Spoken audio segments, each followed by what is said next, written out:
welcome back to the North American LCS and our championship series between Team SoloMid and Cloud9. These two teams that have traded possession of first place throughout the split. But ending the season in first comes with the title of Spring Champions, a trip to All-Stars, and a huge boost to their fans. Not to mention the one thing that motivates them both, Korean barbecue. Hopefully we get this spot because it's going to be really hard to win Worlds if we can't win here. We've been working the entire season towards being #1, and being behind TSM the entire time was kind of sad a little bit just because we weren't there #1. It's a milestone, especially against C9, now that there's more competition in NA. Every win we get against C9 is already a milestone. This split has been really rough for us. We started out strong, faltered a bit. If we win here, it's going to mean that the practice that we've been putting in the past few weeks have really been paying off. We sort of weren't top in North America summer split last year, so we really want to prove everyone wrong that we still got it and we can still win. The biggest thing for us winning the split would be going to All-Stars as a team, which would be awesome because any international experience is just a ton of fun. I really want to just see Paris, and I really want to actually compete there and get more experience internationally. I moved here from Europe like a couple of months ago, and it's just like, it would just mean a lot to me if I could manage to go from Europe, come over here and like win the entire thing. If anything, when winning, when playing, when doing good, every play I do is all for the fans and all for my team. So the fans have been with us for a long time. They've been here since the beginning of last split, and some even before that. We have a lot of fans, and it's really nice to see all the fans happy and supporting us. If we win today, then maybe our hype is real. People don't really think that we can win. I mean, we've been faltering a lot. Honestly, all the practice that we've been putting in, it needs to show in these last few games. If we win, I think Reggie's going to take us out for Korean barbecue. A celebration for us if we won would definitely just be food, maybe K-barbecue or something. I'd probably call my mom and tell her we're the best team in North America and I'm probably going to be going to Paris. There'd be a lot of stress gone. We'd be like, yeah, we're #1 again. Generally, we try to just take it one game at a time, so we're definitely not going to plan our celebration until we've actually, if we win. The finals between us and Cloud9 is definitely going to be hype. I'm really happy that we made it to finals. It means that we're that much closer to actually winning and going to Paris. Now we're in the finals, now it's just all on us to play our best game. It's like still possible that, yeah, TSM could be #1. Great feature. Both of these teams definitely want to win. They definitely want to get the title. They definitely want to get Korean barbecue. Just as an aside, I don't get Korean barbecue. I go to a restaurant to have my food made for me, not to cook my own food. It just sounds like you're a lazy person, Quick Shot. No, just, what's Korean the point? barbecue is a social experience. No. Right? Well, hey, just don't invite him. We'll go after this. Get out of here. That's fine. Right, let's get back on topic. Let's get back on topic, right? We're in the championship series. We're jumping into game number 2. I want to talk about a few players. Let's start with TheOddOne. He struggled game 1. He was outclassed by Meteos. Did not perform particularly well in Zhao. What's your take going into game 2? I don't know. Like, yeah, it just looked like he was behind the game.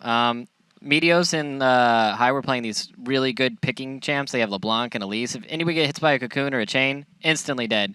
And they're just moving around the map together, taking objectives and picking people off. And it looked like Bjergsen and TheOddOne just didn't have that synergy. Yeah, I think TheOddOne, if anything, he just needs to be a little bit more proactive in his jungle. However, all the blame can't be laid on him. Bjergsen also is partly to blame for a lot of the things that were stolen away from TheOddOne. When Bjergsen was roaming and he got caught, and when Bjergsen lost his 1v1, they lose more things in the jungle whenever their mid laner does go down. So those two are really tied together tightly. Trust the jungler to look for someone else to blame.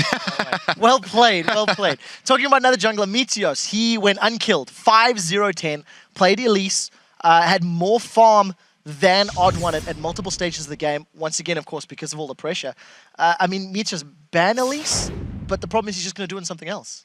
I mean, he can do it on something else, but it's not going to be quite the same. Like, Elise is a really good pick champion and roaming champion, and I would probably take him off of that. He seems to be really comfortable in it. He likes his new build, and he just likes the way he plays around in the team. So unless you're going to pick it, I mean, OddOne is he likes to play Elise a lot too. So, and of course, Bjergsen's a LeBlanc player as well. So maybe they just pick the strategy from them. I'm glad you say that because High's LeBlanc. I actually said before the game went on, I don't know, like, I feel like High is good on LeBlanc, but I'm never blown away.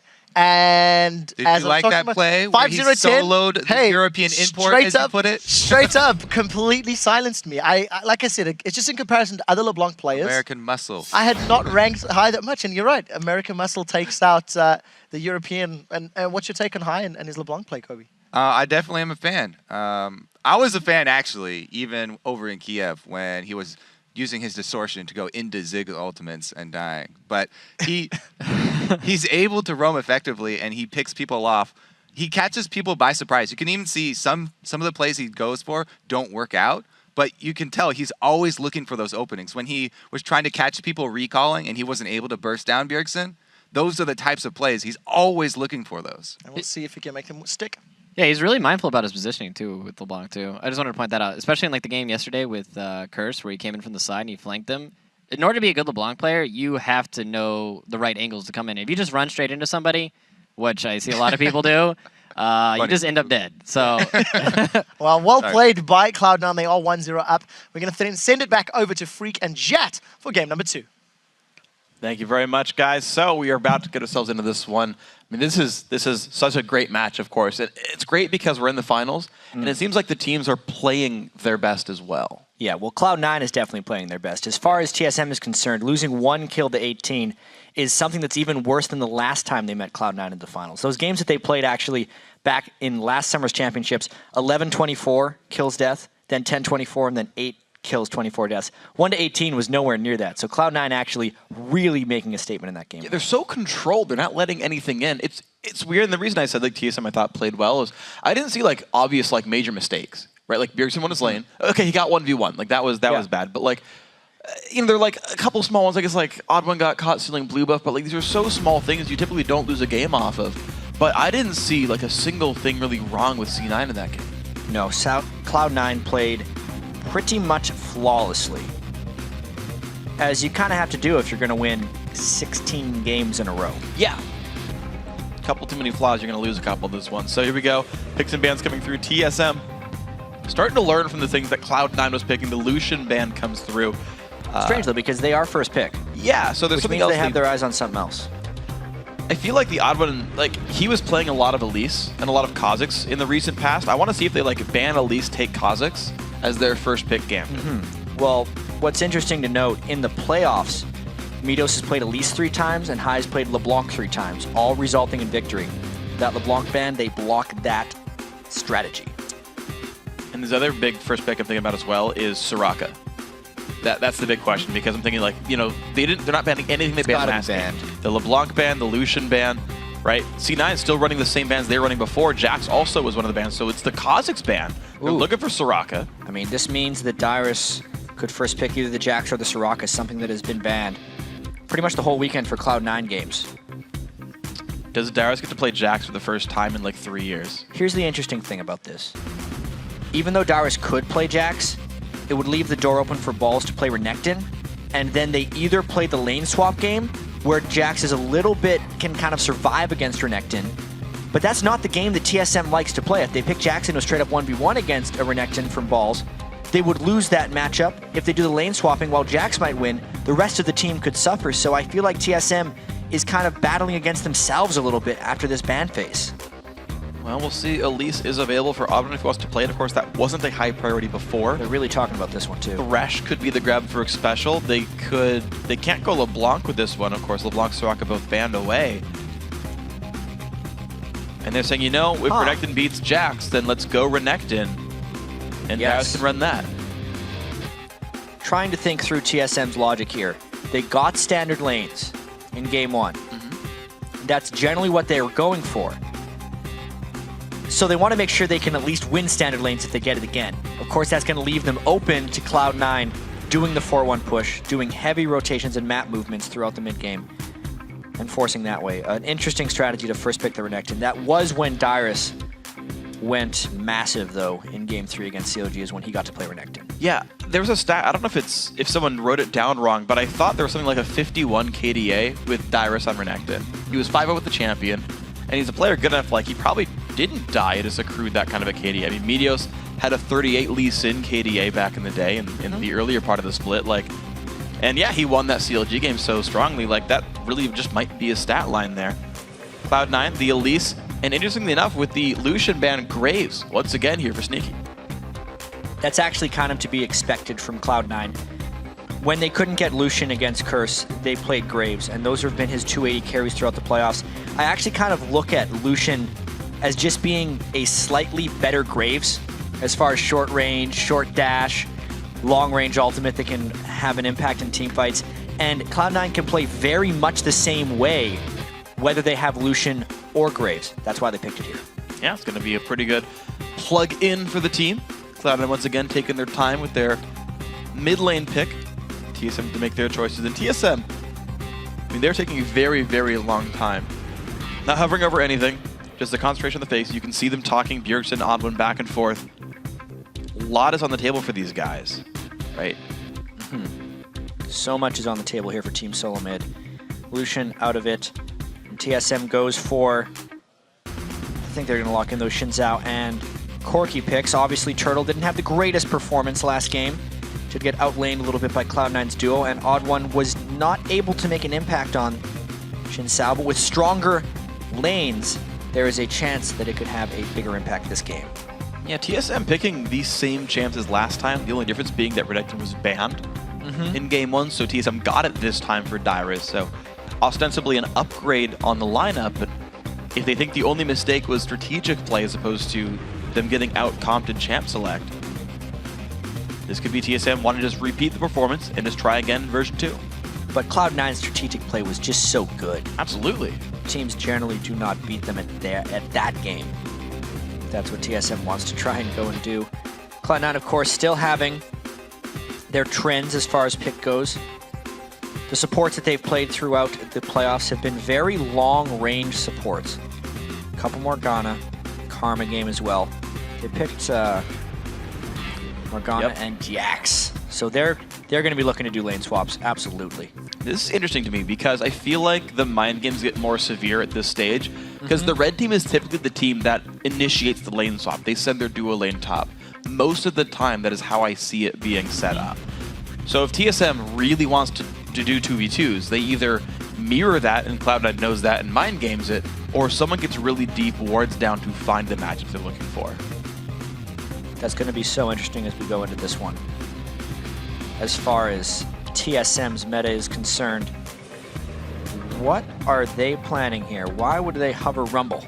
That makes more sense. This is WildTurtle, man. He's wild. They can't tame him. He just picks whatever he wants and locks him at the end.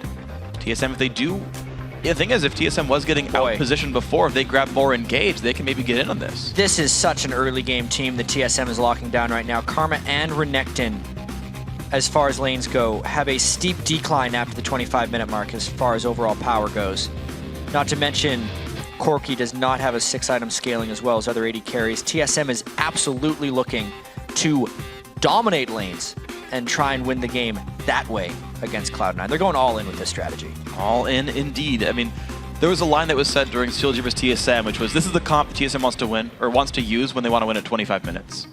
And this is basically the same thing right here. This is... I said yesterday. Yeah, it was you. I didn't realize. It was you who said it. So, I'm glad you caught me on that quote. Good job, Jat. Lulu comes coming through. down, trying to match support for support in the mid lane. Lulu is very much like Karma. Karma mid lane, I feel like, arises because you look at why Lulu is strong and you say, if that's true, what else is true? And Karma is most similar to sharing those characteristics with long range, slowing Q damage.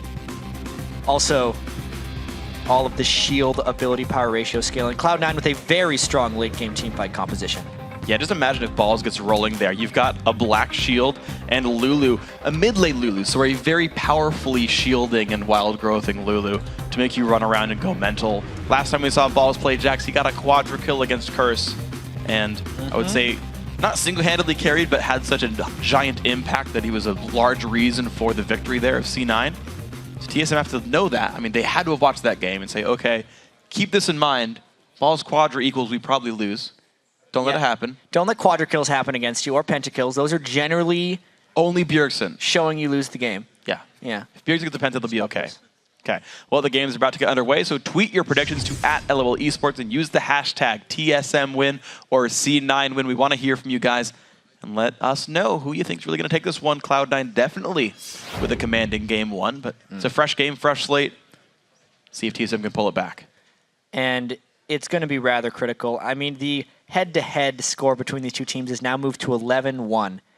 That is the most devastating playoff victory Cloud9 has ever had against TSM, 18 kills to 1. Yeah.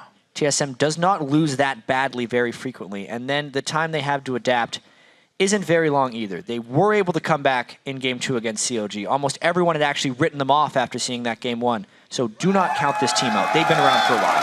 They absolutely have. This is a team that tends to always do rather well in playoffs no matter what. Even if TSM's the underdog, they show up. I remember you were talking about last playoff performances. TSM came into the summer playoffs last year with an 0-4 record against CLG and 2-0'd them back in the old quarterfinals. The crowd, obviously very much in TSM's favor, thinking they can pull back Game 2. There's a few Cloud9 supporters trying to come in as well. Yes, there are. This is going to be fun. This is kind of the new top rivalry of North America. Yeah, honestly. TSM CLG won't go away, but TSM C9 is the finals so much.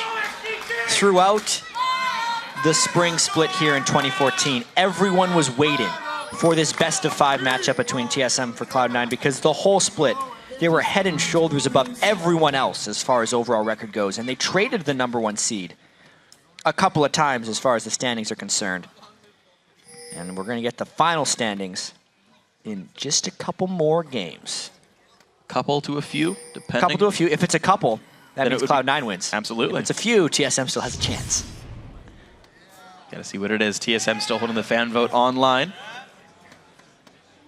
127 in the game. Battle line so far drawn.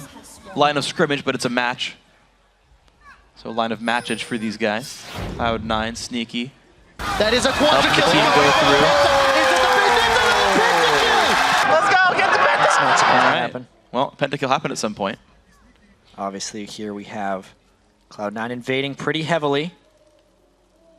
And here we go. So the invade down towards the bottom side of the map. C9 do want to be against the weaker turret, even if there is a lane swap. TSM waiting around of the wings, though. They're going for a flank. C9 going to get revealed. They're going to have to back off, binding them through. OddOne is there, though. This could be the fight. Cloud9 is afraid Jumps of. in, balls, goes for the stun. Doesn't find anything. Xpecial could re-engage with this one. TSM pushed them back. Cloud9 did say there might be one really one-sided game because of a level 1 invade in this series, just because of the way that they play. They come out of this one mostly unscathed, but it still puts them behind early on in the jungle because they had to retreat after that invade. So no leash at all for Meteos. His dual lane is down there. Elise is probably the one jungler that can easily sustain through without a leash. So let's see if the OddOne can capitalize with the fact that he's going to have the earlier jungle start. Meteos just now finished the first camp. Look at this, the OddOne. Smart. Going across the map to steal the red buff. And they do not have dual lane protection here because they're in conventional lanes once again. The lanes are playing out in TSM's favor drastically. They get the Renekton versus the Jax in a 1v1 matchup. Jax should not be able to handle this. Renekton should dominate balls right up top. And look at that by Dyrus. He pushes the wave in and gets on the bottom side. If someone does show, he will get there before balls and tip the matchup. Meteos is not going to stop this, puts the Spiderling down, and actually misses the little minis there. So he's going to be well far behind unless he spots this camp again. He should actually know that the camp's not cleared. Yeah, he will spot that camp. He knows he's been counter-juggled by the OddOne. Nice double move there by the OddOne, getting Meteos down a little bit. That is very critical, especially for the top lane matchup. When you pick such heavy lane bullies, it is absolutely critical that your jungler put the other jungler down as well, because that just means your lanes get to capitalize on their inherent advantages even more so. Oh, speaking of advantages, pushing upward, sneaky down well below half. WildTurtle finding the pressure to go through. Nice pickups in this one. Especially on WildTurtle now getting a quick early lead here. See if the minions can be equalized. And even though it doesn't reflect in the early gold total, TSM has had many things go drastically in their favor thus far. Setting Meteos behind, getting that early damage onto Sneaky, since every time he levels up, he will heal for less if he's sitting at lower health.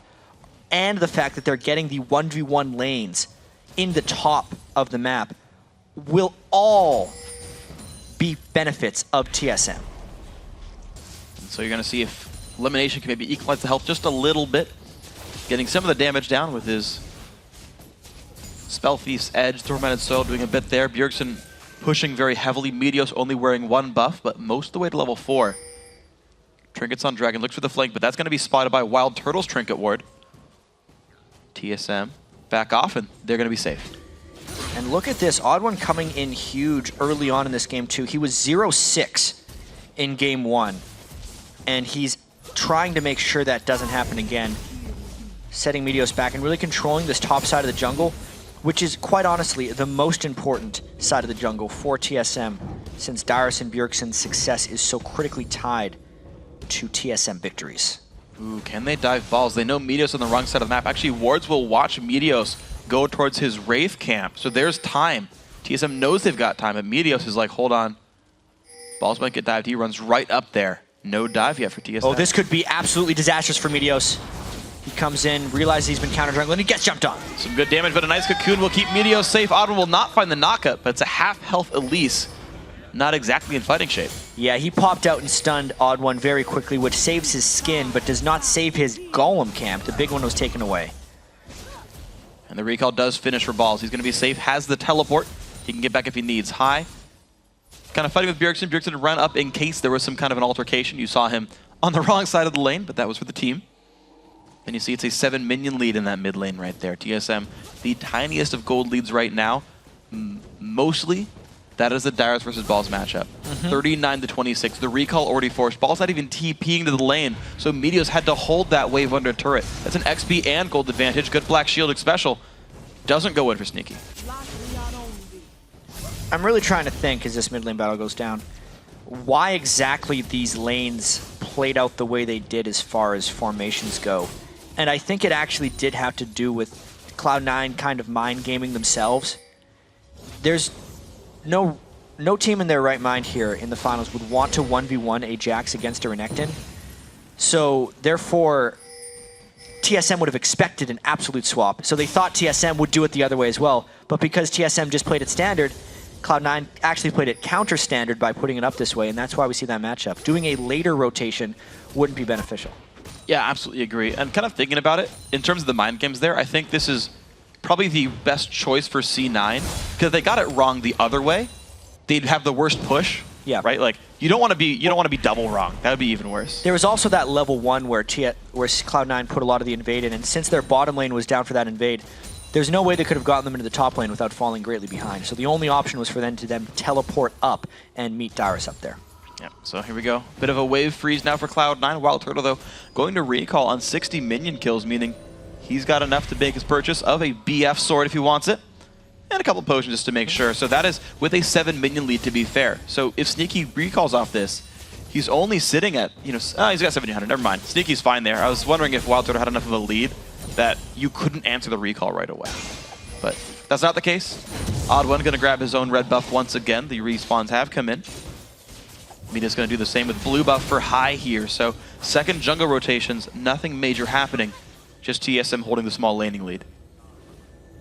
This game is fairly similar to game 1 of the series as far as the start goes, except all the mini advantages were going to Cloud9 in game 1. This time all the mini advantages are actually going to TSM. So you can see that very scary Crocodile in the top lane takes almost half of Ball's health in a quick trade. So level 7 versus level 6.5 right there. Dyrus once again going for Tiamat. Tiamat. Very important roam actually. To see how aggressive Dyrus gets at the turret trying to shut down Balls here. Does take one turret shot, and his Slice and Dice is down now. And the stun's going to land. Help Pick's going to go through as well. Ball's got to be a little bit careful. Gets the ulti. That should be very safe. Nowhere for Dyrus to go, and Balls secures first blood. And notice how High stopped attacking at the end, because even though a kill onto Lulu is nice, it is way more critical that Balls has the gold to fight Dyrus. That only evens it out there as the invade continues from TSM. They want to steal the red buff, but it's not going to happen there. It's going to be secured there. Meteos and High helping. The mid laner well away from his lane, letting Bjergsen push that lane even farther in. But it's par for the course, right? Cloud9's mid laner, 55 minions only at 9 minutes, but it got his team first blood, and he got his team a red buff. High plays for his team, not for himself. You're seeing the evidence right here. It was a very timely roam up to catch Dyrus. It did even out the gold in the top lane. Especially with that Tiamat coming in from Dyrus, it is critical that Balls gets to his Blade of the Ruin King as quickly as possible. And it's interesting how differently timed these blue buffs are as well, looking at the factors in the map. Ooh, nice little pick. The ulti goes through. LemonNation wants this kill. The tether's still there on a WildTurtle, but he takes a lot of damage on the backside. Ulti comes if. Summoner heal. Yep. Bit more than needed, I think, but especially going to take some harass again. LemonNation also forced away. One summoner down for TSM. Yeah, this is going to be turning into a brawl. High again trying to roam. He's got to be careful not to over-roam and lose control of his mid lane turret. A lot of pings going down here, whether to try and stop this push or just take the dragon, because Dyrus is waiting in the wings. This could be all kinds of interesting. Maybe a bit of a 3 versus 2. TSM making their way down. Put a ward to make sure it's all safe. Meteos goes back in. He'll save the wave. TSM needs to make a play right now. Dyrus has abandoned his post in the top lane, so they either have to get a push on the mid lane or a straight down to the dragon. High trying to harass them as much as possible. They are really just delaying. A fight here would be suicidal by Cloud9. Well, Dyrus has teleport. Balls does not. He's going to push this top lane up and get some experience back, but TSM says, you know what, screw the turret. We want the money from Dragon. Xpecial leading the charge in this one. This will go over, and the turret won't even die. Bjerg's actually getting a bit of a catch there onto High. Some damage comes through. Meteos.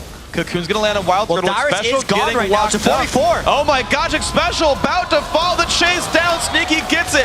WildTurtle in bad shape. Repel comes through for Meteos. He finds a second. OddOne's ulti not quite coming through in time. LemonNation taking big poke. But Bjergsen getting binded means more damage comes through. OddOne low on health. Cloud9 get 2 kills for Dragon. This is just such an awesome series to watch because you see TSM making really smart plays, but then Cloud9 still finding a way of taking advantage. At that moment, TSM had a roam down bottom from Dyrus, as they do a little brawl in the top lane.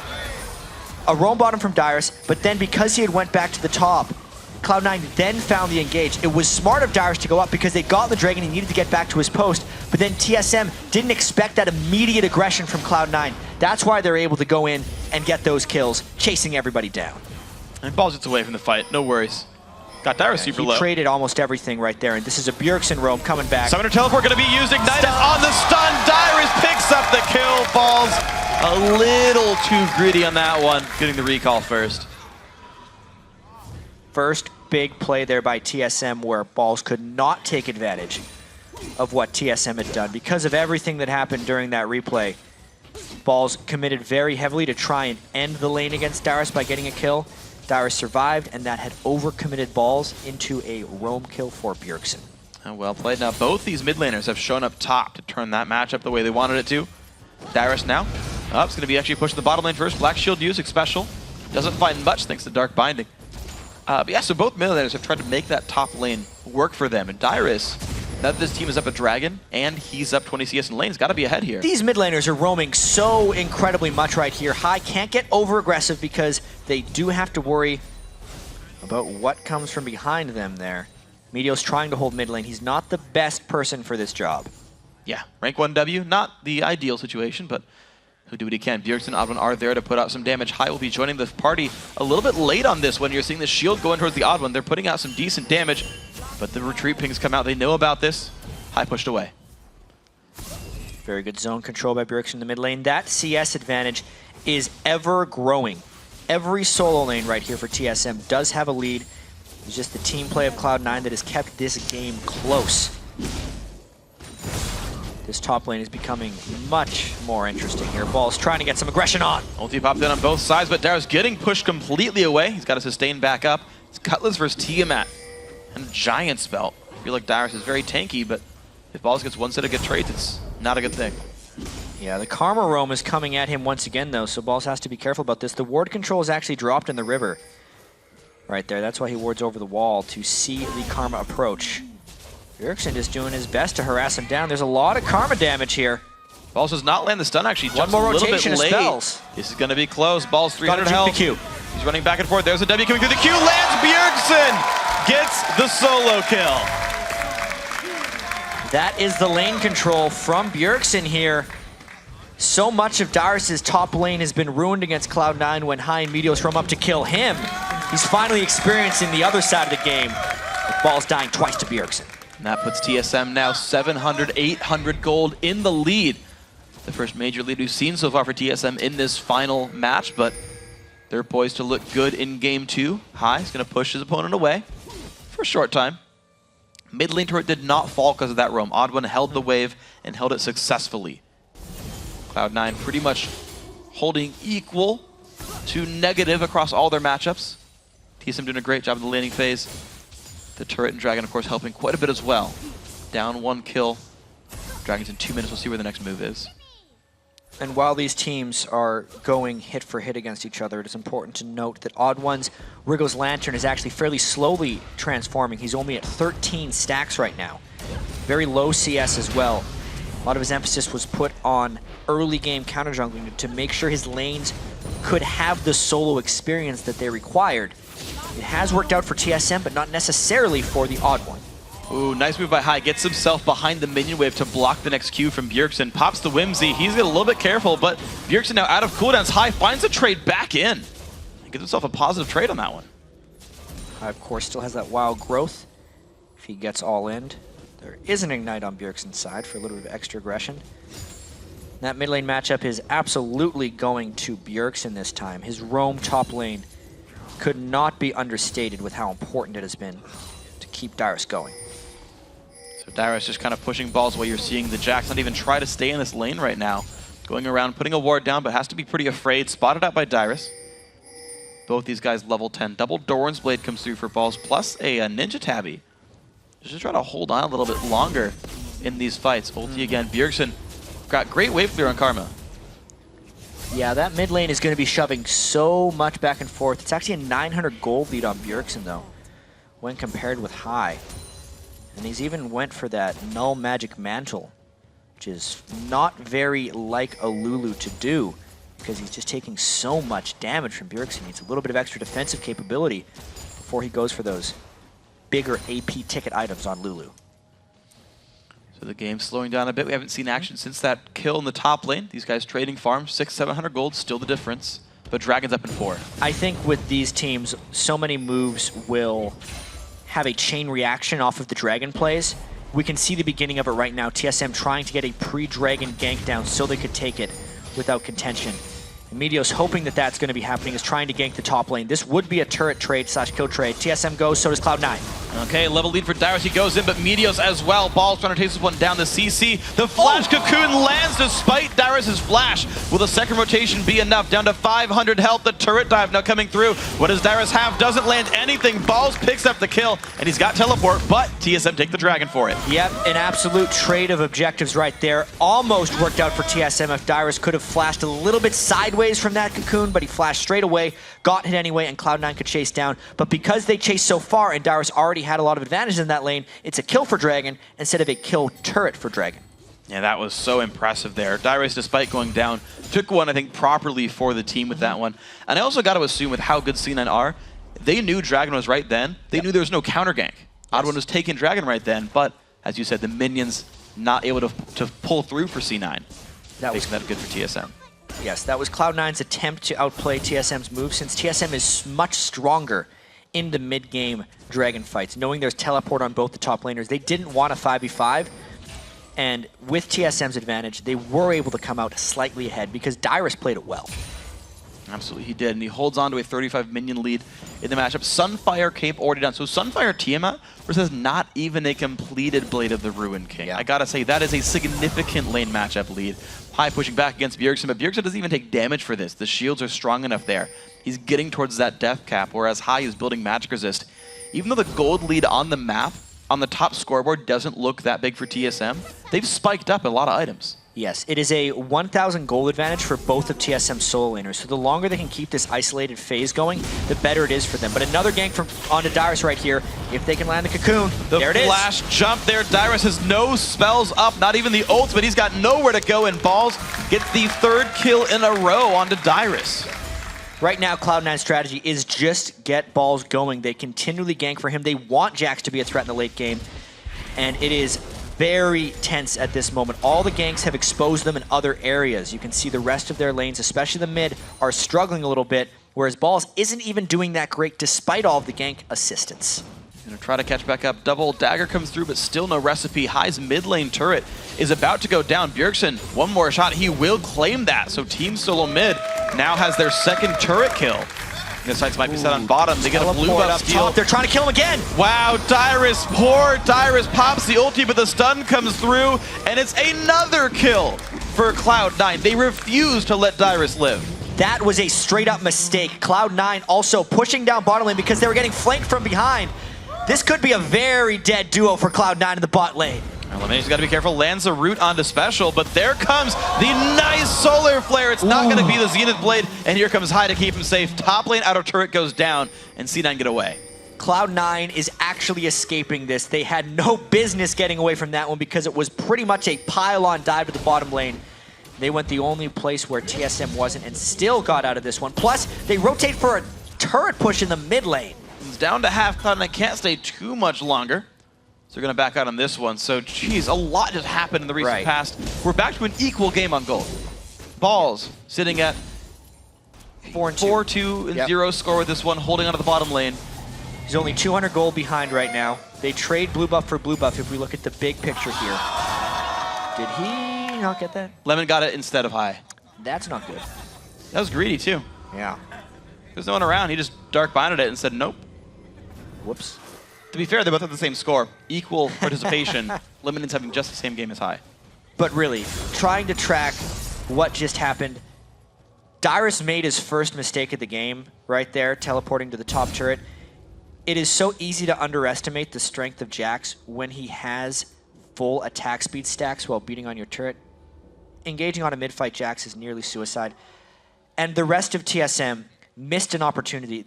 If that was played a little bit differently, or if Cloud9 had played a little bit worse during that, TSM would have a 3,000 or 4,000 gold advantage after all that happened. Dyrus wouldn't have died in the top lane. They would have killed Sneaky and LemonNation, and this would be a completely different game. But because Cloud9 is scraped by, they're kind of back into this game after having a pretty big disadvantage in the early game. And look how passive now TSM starting to play. WildTurtle, no one was on that side of the map, but didn't have vision. He was last hitting with rockets. He's afraid of the minion wave just at equal footing with a turret like on screen. It's true.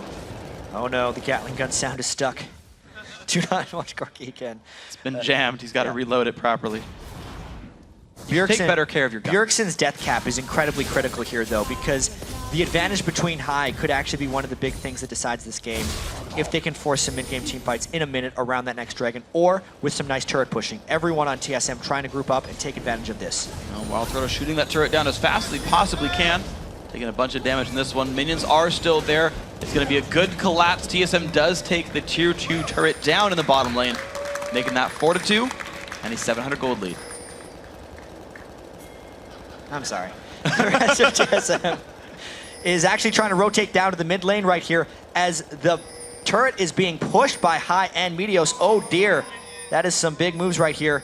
Now Everyone on TSM trying to come in. High trying to escape this one. All right, the repel does get him away there. The cocoon's going to land on the odd one. It's going to be C9 still trying to run away. Thankfully, there's no outer turret blocking Meteos' path. He is still on the escape. Good whimsy by High. Has to flash the glitter lance spines onto many. And that will be C9 getting away. Game sounds have been taken down a little bit just because of the Gatling gun as we fix that on the spectator end. But this is now a bottom lane push by Sneaky right here. They're starting to even out the turrets from TSM. If TSM loses control here, there is some big penalties for that overall in their chance for this win. And Dragons in 7 seconds. I want to know what, because the thing is, like, I feel like teams aren't even going to be team fighting for Dragon necessarily. I mean, maybe they do in this case, but every time Dragon's up, something else happens too. Well, with the Dragon up right now, it is very critical that TSM come to get this, but it's been an early start by Sneaky. He's getting a little bit low. This is a very critical fight. TSM is trying to make it enrage and will want to fight. Both top laners have their teleports there, but then Flash the other it in, side of the he map, stole it. flash engage. Wow, yes, the odd one. He trades his life, but down goes LemonNation. Knock up from High. It's a 2 versus 3 in this battle to a certain extent. The fight's coming through. It's 1 for 1. Sorry, I got that one wrong. Here we go. The battle's still coming across. WildTurtle to the back line, gets the heal, staying alive. Bjergsen, though, gets locked down, and he's going to fall. Sneaky cutting back away from Xpecial. High trying to help his team out, but Xpecial, the dash over the wall. Sneaky survives this one.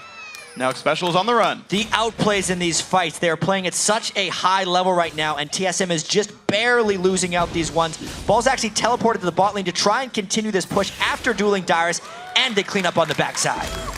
Nicely done for that one. It's going to be another kill, making that a 3-for-1 overall, despite the great Dragon Steal from TheOddOne.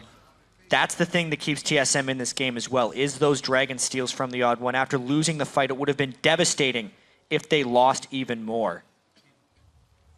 So they sit on a 600 gold deficit right now. TSM had a lot of good looks in the early game here.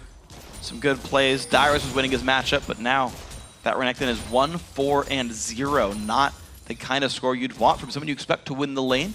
Yeah. But that was all of C9's attention. Everywhere else, it went great for TSM. High roamed up there. Almost all of Meteos' ganks were there. They spent multiple turret dives on it. They really care about the late game of Jax and making sure balls can do that. They picked Jax into the Renekton matchup, so that's kind of how they had to play this one. And it's just been a matter of how much can TSM take while Cloud9 puts so much attention towards that top lane.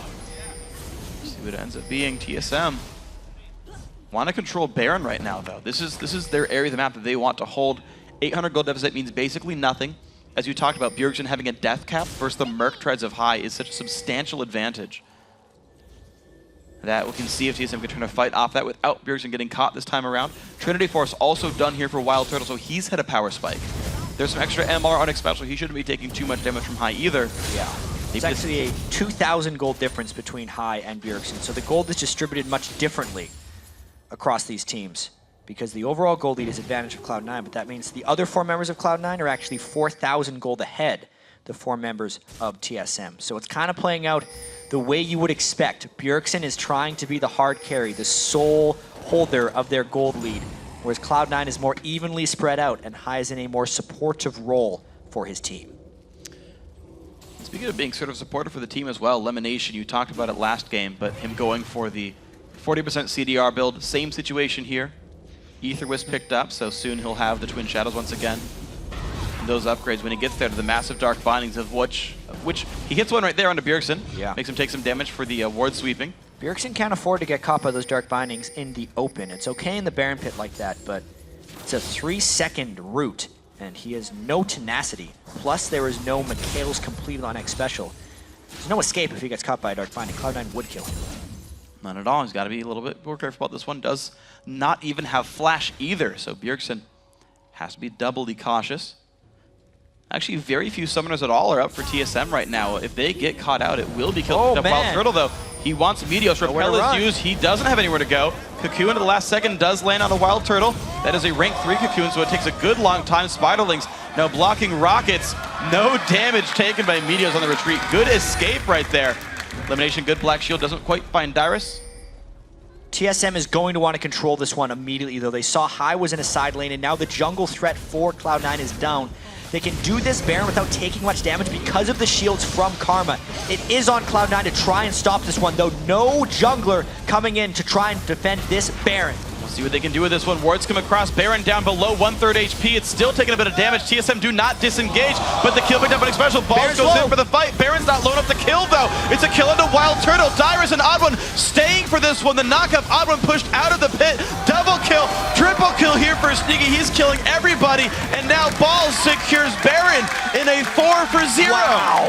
That play right there may decide the game for Cloud9. They collapsed on TSM, who had completely overcommitted to the Baron. When you're doing Baron, TSM knows this. You either peel off or you finish the Baron. They did a half and half, and that made it not a 4v5. It made it a Cloud9 and Baron versus TSM. That's why they won so convincingly. And so it's a Baron buff picked up, a couple of kills, as well as the mid lane inhibitor. C9 going to be sure to disengage after that one, but they swept the minions away and now hold on to a significant 7,000 gold. Taking another look at this one, Xpecial went in while Dyrus was ulted on the Baron and he didn't even peel off. Then it's dead. It's now a 4v4 and they're still hitting the Baron instead of peeling. It's not low enough to do that at that point. Cloud9 uses the free time to decimate the TSM team trapped within the Baron pit, and they take everything from TSM. What an amazing team fight there. Cloud9 got a heck of a lot for that one. They're looking awesome now in game 2. High just got his death cap off that fight. It's a 3rd completed item for Sneaky as well. Phantom Dancer, Last Whisper are now in the build. Twin Shadows are done. Everything now looking so much better for this Cloud9 lineup. A 6-0-3 Sneaky, gotta say, on Graves. He's having a gigantic impact here. And just because of all the miscellaneous assist and Baron gold that High picked up off of that, he could complete his death cap. So he is kind of crested back towards Bjergsen's level as far as power goes. Karma and Lulu, arguably Lulu actually has better late game scaling, and since we're now 30 minutes into the game, it's actually swinging back towards High. Balls though, wonder if he can take on 2 of them. Bjergsen out under there. It's going to be the root landed. Balls puts the stun up and goes for Bjergsen. How's the damage going to be? The knockback from TheOddOne, the jump in towards Bjergsen, the shield not keeping him quite alive enough. The damage still comes through the flashes. Ooh. Very successful for Bjergsen. That is a shutdown going to TheOddOne with the Pharaoh Flare, but that was all for Dragon, and they push in the bottom lane for Cloud9. That committed 3. What can Cloud9 get back on the other side? Every time TSM makes a move, Cloud9 tries to take an edge. They get the turret off of this one. All right, global gold lead even bigger for C9. That is a Baron off of balls and a bit of a shutdown gold, but still you got to say better for the red team. 13-4 in this game, still 8,000 up, and they own the jungle. What an interesting turn of events in this game. Cloud9 was really pressed for so much of the early game. And we said in Champion Select that TSM was really all in at winning this game in the first 25 minutes. The way Karma scales, the way Renekton does, so much lane advantage, but now he is no match for Jax. You actually saw them having to put 3 people in the top lane just to take down balls. TheOddOne, even though he has transformed his Pharaoh Flare, it's rather late. He's not incredibly powerful with it. Meteos with his % health damage and his magic penetration is more substantial of an impact than Zhao right now. And obviously, because of all the kills this Sneaky's picked up in team fights, and even though Graves isn't known as a tremendous late game carry, when compared to Corki, he has more power. So everyone on Cloud9 now, because they've crested that 31-minute mark in the game while actually holding a gold lead, are even more ahead of TSM at this juncture. So let's see what we can do with this one now, because Cloud9 gonna look to turn the screws. They are not a team to wait around when they have the lead. This is a group of guys who close their games out rather quickly and efficiently, and right now the focus is on the bottom lane with ball split pushing top. Teleport is available on the Jax, and the wave is cleared away. 3 to 4 members now of C9 waiting for this next wave. TSM waiting to defend. And here comes the siege. Cloud9 has the same synergy here with a 6-second cooldown on the Cocoon and a 6-second cooldown on the Dark Binding. They're just going to take pot shots at TSM until they find something. And if they do, they can dump down a whole bunch of damage with Glitter Lances and Graves AoE. WildTurtle does take some poke there. So they found one piece of the puzzle. There's a Bloodthirster for lifesteal though for the Corki. Maybe he'll survive that one. There's the push in from Dyrus. Balls actually pops his ulti to not take damage while hitting that turret. Yeah, that's not the most beneficial move for him right now.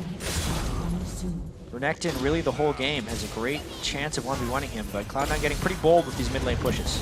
Bottom turret's going to lose a quarter of its health right here. Mid lane inhibitor going to be respawning very soon. Cloud9 do move their way around.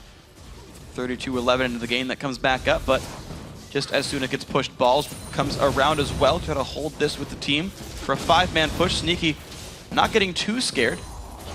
But there here comes the Renekton ultimate, but no clean engage. TSM wants to force something. Cloud9 staying fairly grouped up. Spooky Ghost come out to slow. Yeah, it's going to be the slow. Dyrus still in the front lines, but it gets rooted down. His ulti basically doing nothing on this one. Sneaky putting in damage from the back lines. Only 300 damage crits, but there's the stun. Dyrus getting locked down. A great solar flare comes in the back. C9 back up once more, but that's 2 ultimates down for TSM. Very pokey team fights, but Cloud9 a little bit stronger after all that. Gets the inhibitor and backs away unscathed. And that goes down 144 until Baron respawns, meaning super minions will threaten TSM's base while Baron is on the map and in play. Something that C9 might just wait around for. We'll have to see what they choose to do with this one. Ball's still just getting as much gold as possible. He's actually counter jungling. I guess that's Larry the White Camp, right? Quick shot, so that's the way that one's gonna work. And still just gold being accrued. C9 waiting for their next opening. Cloud9 has been able to wait a very long time this game in order to make this happen. All of the ganks that Meteos prioritized towards balls are really paying off for them at this juncture in the game. So much of it really does have to go down to that split decision from TSM where they were not on the same page around the Baron pit. That is really a huge detriment to their overall strategy here, because that was their moment. That was when they were strongest. I feel like past this point, they're really just hoping that Cloud9 makes a mistake. And Cloud9 is not the type of team to make errors this big. It's very unlikely for these guys. They very, very seldom lose a game when they've got a gold lead. The siege bottom didn't do much. All they did was really recapitalize on the mid inhibitor going down and kept that one as pressure. The minion waves all passed the river for these guys, though Dyrus wants something to say about that one. And we'll see Baron 24 seconds away. Dragon 113, well, 108 now.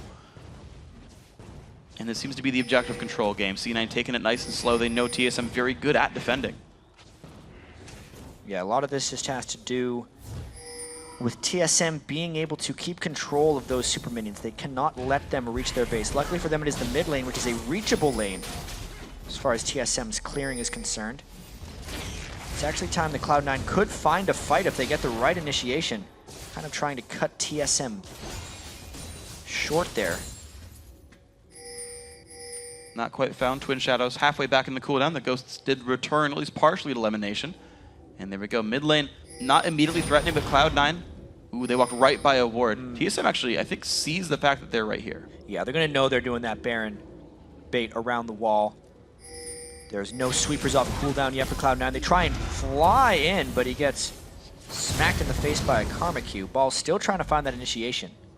There's still a wave towards the bottom. Balls could TP and immediately force pressure, but that would be a big risk of getting collapsed on and a giant cooldown gone. Then he wouldn't have any TP back either. That's not necessarily the best move, but coming around the side may just be their chance. There we go. Balls lays the stun on a Dyrus. Dyrus going to dash backwards from this one. Going to not get locked up by a Dark Bunny, but a great Solar Flare does find Abu with a gigantic opening with a 4-man ulti, but the LemonNation is going to be too much. OddOne about to fall. That's one kill picked up, and here comes the chase. Cloud9 get them out of their hair, and they run right back towards Baron. They kill the jungler in a very shield-filled fight. It was very difficult to take down each other's carry, but this could be another Baron. We've seen this situation before. Scara says he knows the feel of those game-losing Barons. Because we've seen this, it was actually TSM with 5 on the Baron versus a dead jungler. Will they peel? Will they stick off? Will they secure? They secure. Wow, very quickly picked up the teleport in for Dyrus, though. Binding does land onto him. He does not have spells available. The damage comes through. The stun as well. Sneaky, godlike now. 15-4. The overall score line, 10,000 gold, Cloud9. Cloud9 doing the Baron play right. Goodbye, says Sneaky right there to WildTurtle. They get the Dragon afterwards. This is turning into a gargantuan gold. And that's going to be the Dragon easily falling with that one. LemonNation, that Tark binding was such a clutch shot right there. The ward set up for it. Made it all happen. C9 now go to the bottom side. They don't even want to wait for TSM to respawn. They don't want to wait to cash in their gold. Baron buff in the 5v3 is enough for these guys. Yeah, knowing that WildTurtle is down, a significant amount of TSM's damage threat is not able to defend right here, and they actually are keeping Karma back as well, meaning they can just power down this turret. And there's the damage coming in. Balls and Sneaky putting out so much on that one. Down it goes. 37 minutes in. It's going to be a second inhibitor as well, and High is going to move back and hold in with his team. 5 men strong in the mid lane. 10 seconds until WildTurtle comes back up. It means the mid inhibitor will fall at the same time. There's 4 minutes of super minions now, and C9, they're not even done yet. They check, hey, is the red buff up? Can we take that first? May as well take some more, because they're going to be waiting a little bit. They're all going to be going back to base before they try and do what I think would be a final push. They have really controlled this game once they reach their spike in power. Understanding when your champions are strong and when the enemy champions are strong. I think Cloud9 is the best team in North America in understanding power spikes, and that's exactly how they've won this game. 13,000 gold. Better champions at this point in, higher levels as well. You've got basically a 2-level lead down the line for most of these champions on the map. So C9 now looking for the death blow. They've taken as much gold as they can. The recalls come through, and the final item purchases will be added. High adds a Morella Namicon as his 4th offensive item. Banshee's Veil comes out for Sneaky as well. That will protect him greatly if one of Bjergsen's Karma Qs finds its way through the tank line of Cloud9. Guardian Angel for Balls, going to keep him safe, and a Zhonius for LemonNation. Yeah, that means he can finally become an aggressive Morgana. He's went for the Alacrity boots 2 games in a row on Morg as well. And I really love that pickup on him. Yeah. The increased movement speed on Alacrity in the 4.5 patch, he's the first one to really take advantage of it. But it's just allowed him to move towards people much faster and mind game them with Dark Bindings. A lot of critical Dark Bindings deciding some fights here.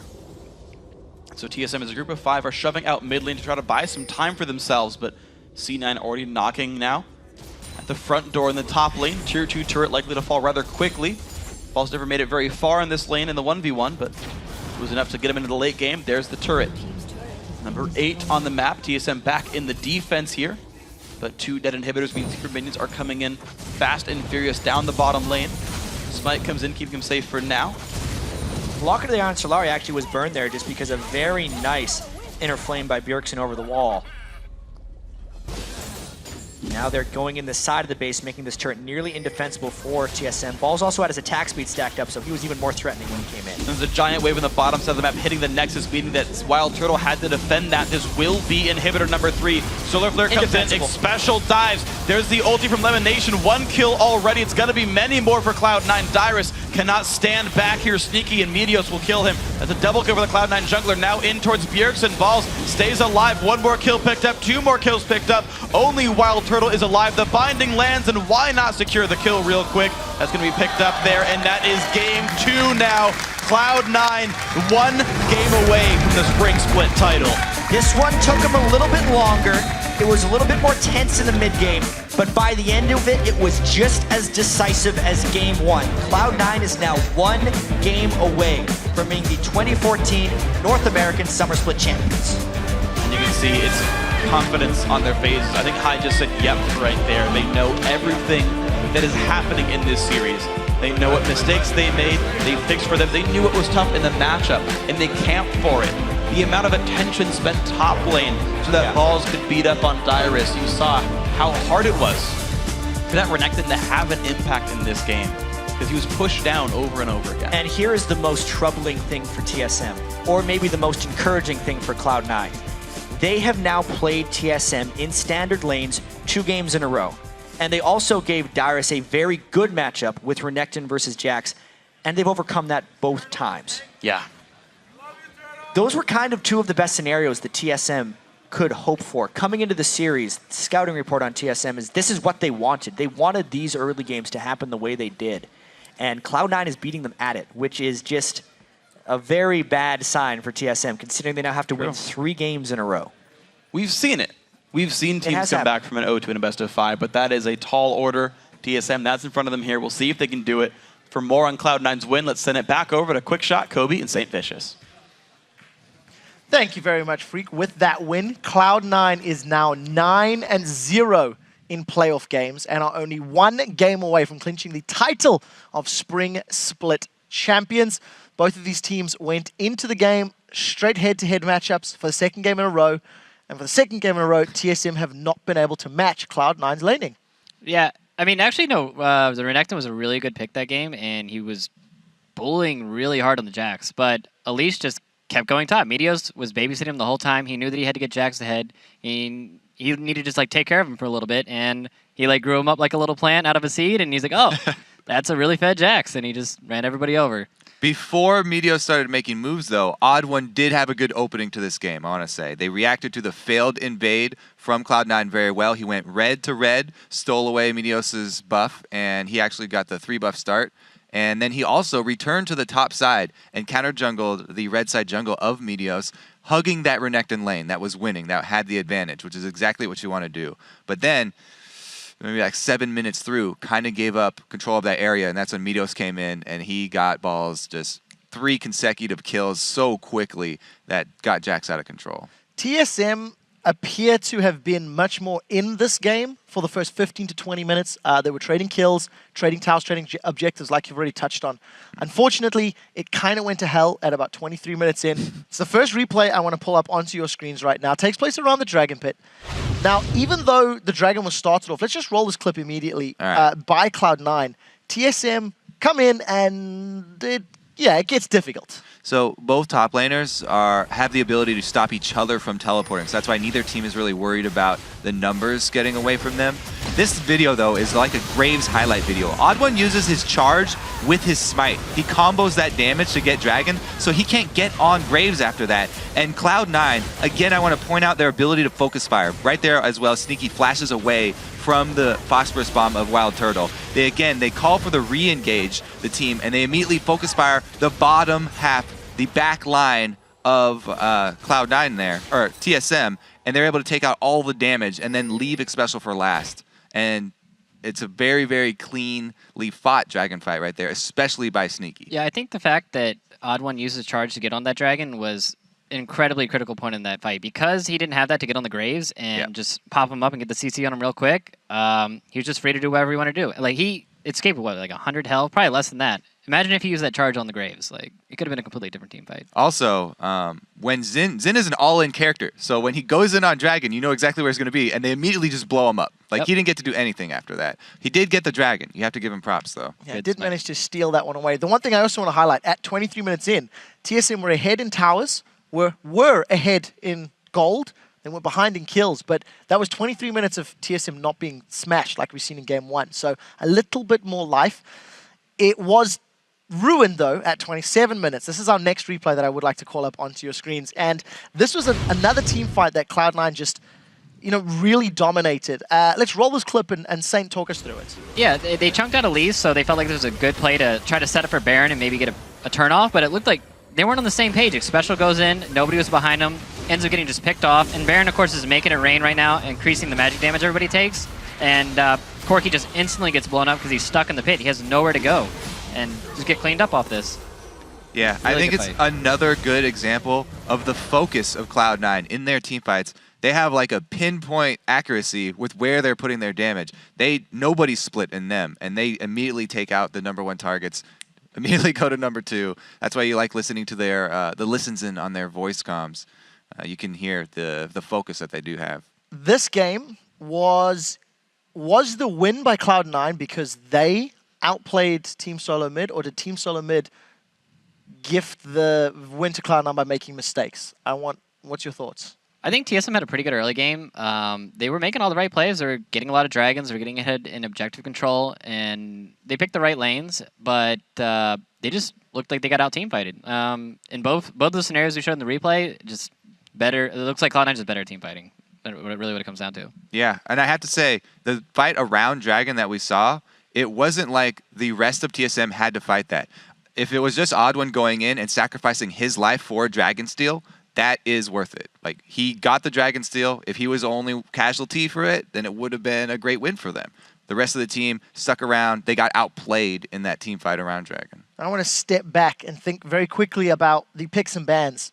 Elise, once again, allowed through. We discussed at the end of the previous game what's going to happen with that one. Maybe TheOddOne will try get his hands onto Elise.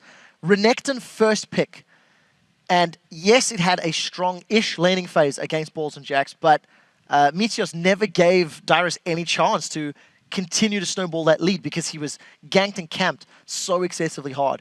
Do you think there is any other strategy that they could have employed in picks and bans that could have maybe helped Team SoloMid or hindered Cloud9 a little more?